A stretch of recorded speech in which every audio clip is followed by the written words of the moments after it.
Hey everyone, it's Julie, and today's subject is going to be about villains and antagonists.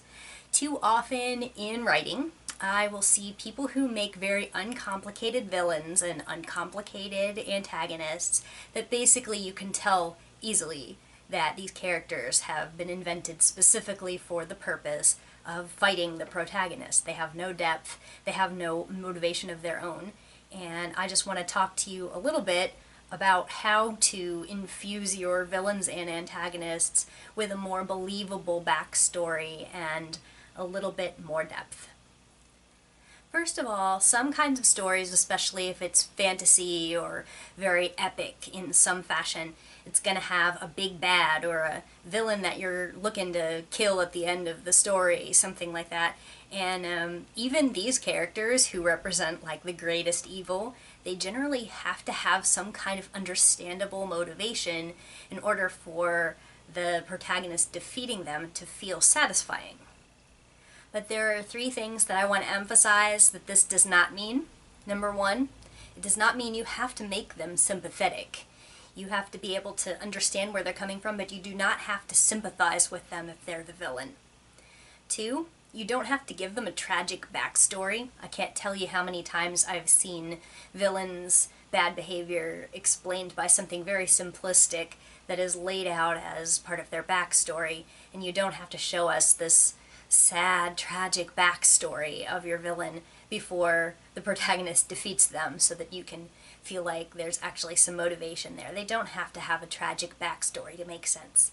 And three, I would really appreciate it if we could have fewer insane villains in our stories these days.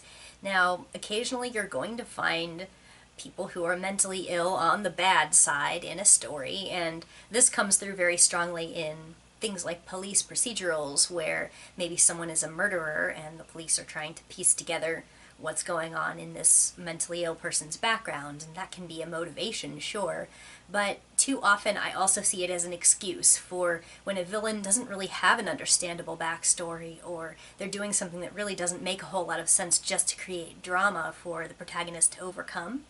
And I'm really tired of seeing lazy writers just explain that away as, oh, the villain happens to be cuckoo. Not only is this just a weak writing technique, but it can be interpreted as being insensitive to people who actually do live with mental illnesses. It really doesn't need more demonization in our society, so I would recommend that you don't use insanity as the primary or the only motivating factor that a villain will have. The main thing you have to remember about a villain is that they have to be understandable. They have to be doing something that you can imagine a real person doing. Here are some sample motivations that you can try out for villains.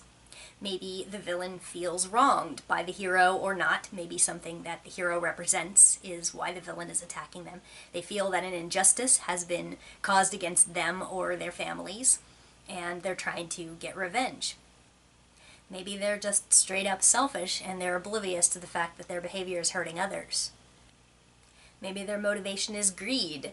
I would recommend against going for something really obvious like that the villain just wants to make more money or just wants to rule the world, because those things are so overdone and really tend to be pretty uncomplicated. But maybe you have a greedy villain. Maybe your villain is a bigot.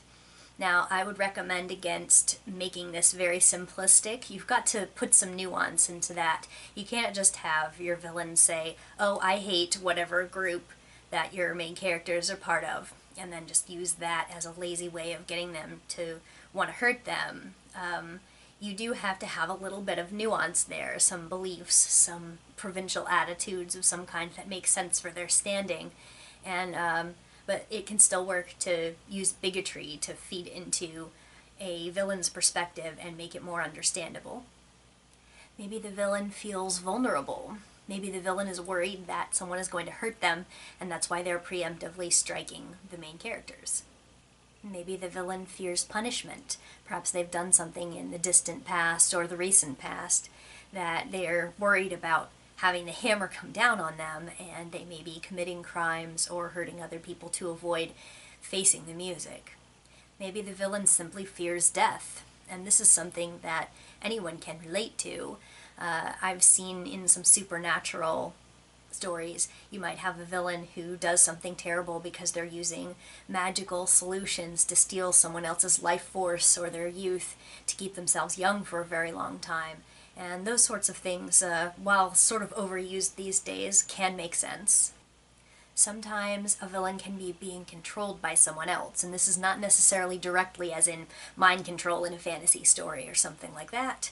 A lot of times people who do bad things are being told to do bad things by someone above them, or they could just be following a religious or political ideology that turns out to be damaging in practice or in the way that they practice it.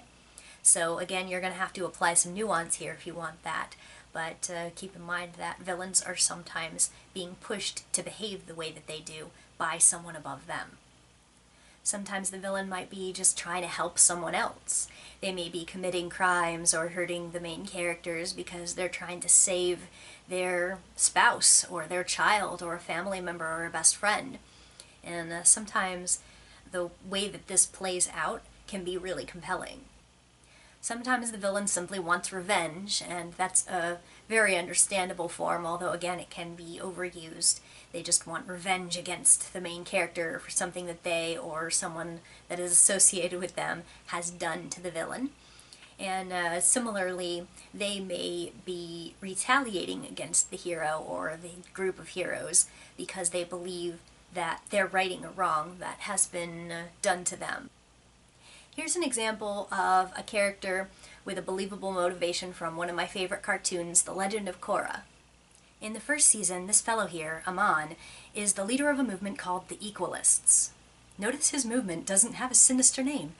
In the world of the cartoon, the government is largely influenced by powerful groups of people with superpowers, the Benders, who can control elements like water, earth, fire, and air.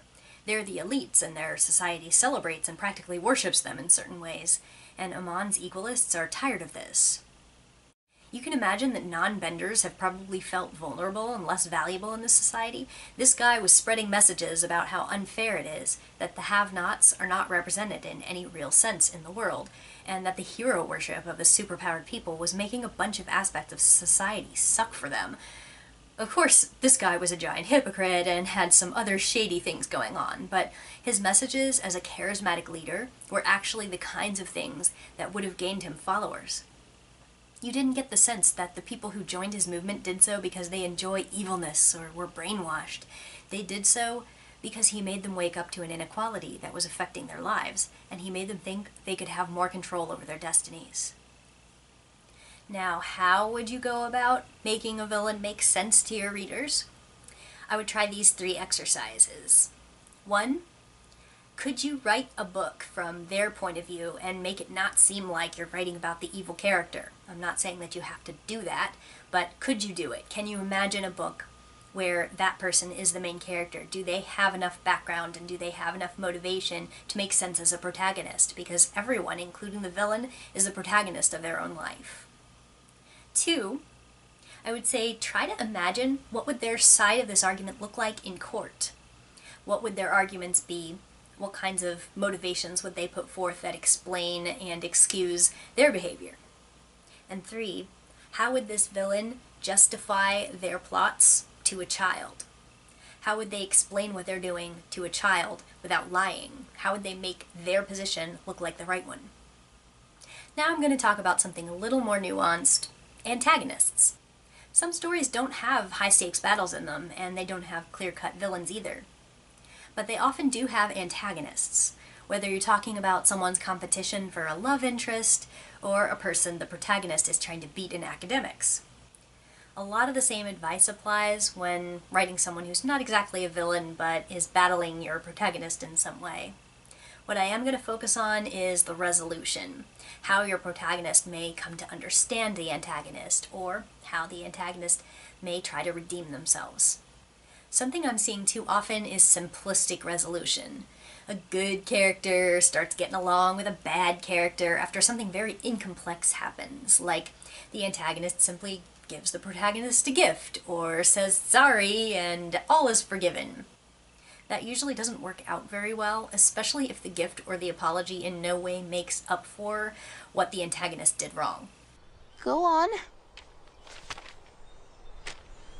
Steven did the outside, and I did the inside. Sorry I interrogated you. You were just full of such useful information. That's a sincere compliment. Peridot. Or sometimes the main character finds out the antagonist is motivated by a usually very overused specific single event in their past that neatly explains the grudge, such as the protagonist beat them in a contest, or they have a sad childhood that in some way directly connects to something about the protagonist. And, of course, after revealing that this has been their motivation, they suddenly no longer resent the protagonist. It's solved! I encourage people to make their antagonists more complex and show the struggle for resolution a little bit. Even if the core of their disagreement turns out to be pretty simple, you still need to show some resistance to getting there. And do keep in mind that explaining it all really straightforwardly does tend to fall flat. I bet you get pretty lonely waiting for your dad all day. You were probably really bored, too. And 'cause you missed your dad, you took my ranger guy, which is a symbol of the relationship I have with my dad. No? Just the first thing? Well, here. You need him more than I do. These last couple of clips have been from my favorite cartoon as of late, Steven Universe. And this cartoon has more than a dozen great examples of authentically rendered, complex character conflicts that writers can definitely learn from. One of the most important writing-related things that I've personally learned from it is that redemption is slow. And many of the interactions that they've had that present conflicts and resolutions would probably solve the entire issue on a less multifaceted show, but on this one, each of those is only a step toward resolution. I'll show you a few examples. The easiest one is redeemed villain Peridot, because she was a straight-up bad guy for the first half of the show. You don't get much worse than actively trying to kill the heroes, and it's okay for fictional characters to fight villains like that by physically fighting them. But when circumstances forced Peridot to work with the good guys to save her own skin, there was a period where she was a much milder antagonist. Not an active threat anymore, but definitely in an adversarial relationship. She then got a whole arc where her relationship with each main character was explored in depth, slowly inching toward understanding and being understood.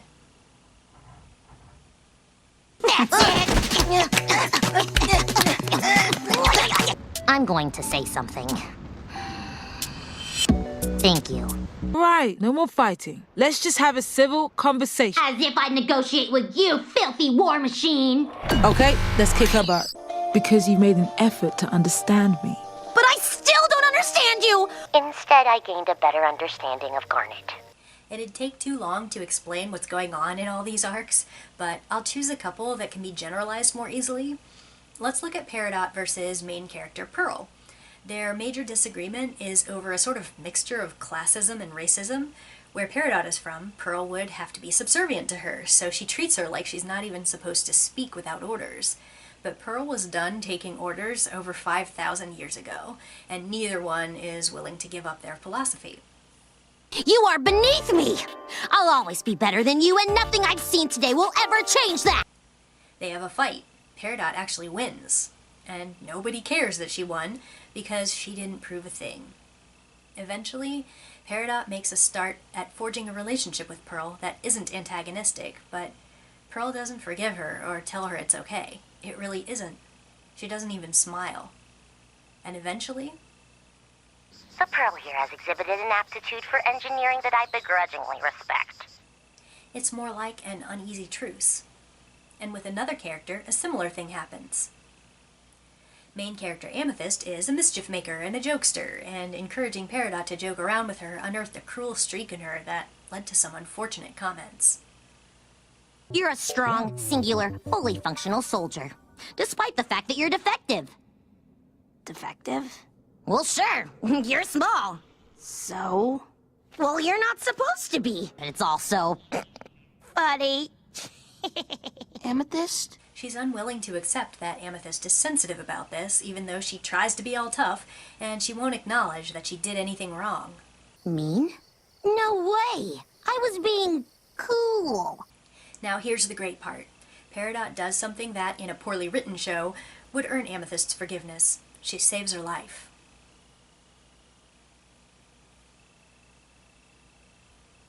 It's not enough. She still has to actually apologize to earn another chance. I have concluded that they are all defective. But I am no better. I failed my mission and now I'm working with the enemy. And I can't even get that right. I have apparently hurt Amethyst's feelings, which was not my intent. I'm still learning. I hope you understand. I want to understand. I'm sorry. And it doesn't make everything okay. It just creates a starting point. Apology is handled really well in this show. People acknowledge what they did wrong right out loud. I'm sorry. I should have listened to you. Is there something I can do? Can I make it up to you? I'm so sorry. I almost got us killed. No. This is all my fault. I didn't want to look for a solution. I just wanted to be mad. You're right. You're always right. I was being stupid. I don't think you're stupid. I'm sorry. I took a risk at your expense. I'm sorry I got mad, guys. Oh, Stephen, we're sorry too. I'm sorry, Amethyst. I hope you can forgive me. You're the one good thing that came out of this mess. I'm sorry I pretended not to like it. I just didn't want you to think less of me. Connie. Stephen, I'm so sorry. It's not that I'm ashamed of you. But the biggest explicit forgiveness arc spanned 5 episodes and dealt with deceit and repentance, and it's really a masterpiece on how to handle interpersonal conflicts without making a wrongdoer into a villain. To avoid giving away specifics, I'll just say that Pearl betrayed main character Garnet in a very personal way, and then spent a good long time enduring her hot rage and her chilly, silent treatment.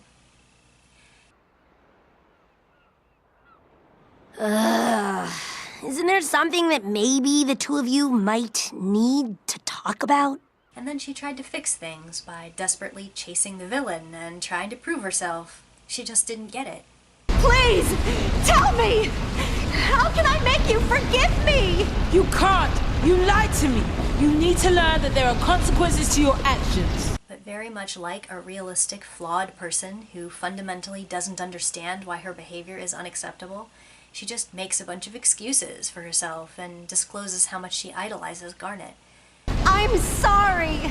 I couldn't help myself. I don't want to hear your excuses. As if that makes it all right to manipulate her to satisfy her own needs. When this is all over, they've established that Pearl needs to build up her own strength, not leech off of Garnet's because she thinks she's weak.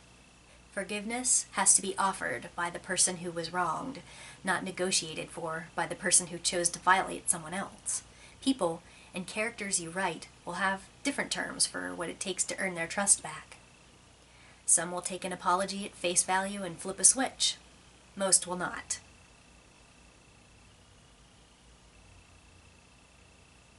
It's a good step forward.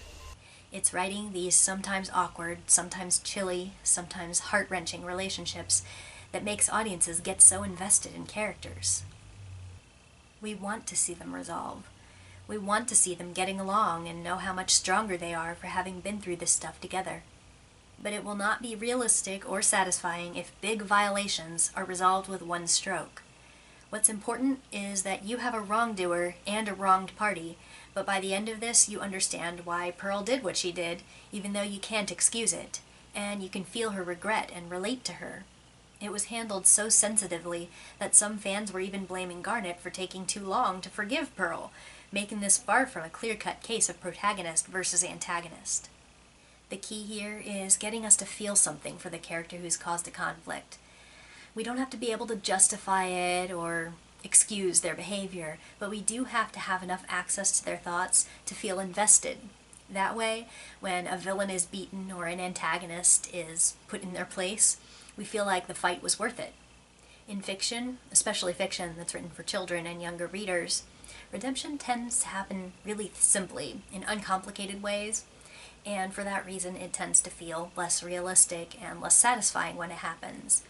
Furthermore, some people can learn from fiction that redemption should be simple, and then they will attempt to purchase back forgiveness or resolution from the person they've wronged in simple transaction-like offerings. You don't have to give your protagonist a sympathetic villain or have them go toe-to-toe with an antagonist who's perfectly reasonable, but we do have to understand where the antagonist or the villain is coming from. If the character's just a jerk, that's fine, but we have to understand what made them that way in some way. You don't have to devote time in the story to explaining the person's backstory or anything, but we do have to get some kind of concept as to why does this person act like this. Otherwise, it'll feel a lot like you made a caricature of a person, not a real person, just to stick into your book to have a placeholder so that your protagonist has something to do. And that never feels good to read. I promise your writing will be much more satisfying to read if it feels like the antagonist could have a book written about them too.